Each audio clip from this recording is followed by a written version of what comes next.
কি নির্জন রাস্তা। এইসব রাস্তা দিয়ে এইসব রাস্তার মাঝে বাড়ি আছে, মানে কত গভীর জঙ্গলের মতো অবস্থা।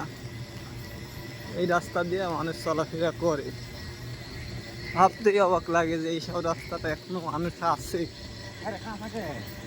এখন সামনেই কাঁচা রাস্তা পাইছি, কি যে অবস্থা হবিনি আল্লাহ ভালো জানে।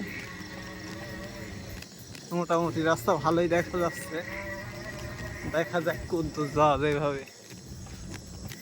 আমরা ভ্যানে চড়ে পান নিয়ে যাবো ঢাকার উদ্দেশ্যে, গাড়ি পৌঁছা দেওয়ার জন্যে এই নির্জন রাস্তা দিয়ে ঢুকছি। কদ্দূর যাবি রাস্তা। আমরা কোন জায়গা যাচ্ছি যেন? খেজুরতলা যাচ্ছি। ওখান থেকে বাসে উঠে ঢাকার উদ্দেশ্যে যাবে আর কি গাড়ি। এই নির্জন রাস্তাতে যাচ্ছে, দেখুন এই দেখেন বাড়ি সব, এই দেখেন কি কি অবস্থা, ভাঙ্গা চূড়া পানি, রাস্তার অবস্থা বেহাল। এই দেখেন আবার হিয়ারিং পাই গেছি, হাইরে দুনিয়া। মানুষ এইসব জায়গায় তো মানুষ আছে।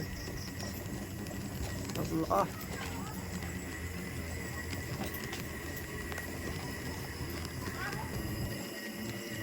দেখেন মানুষ সব বাড়াচ্ছে, সব কইথিনি কি সব।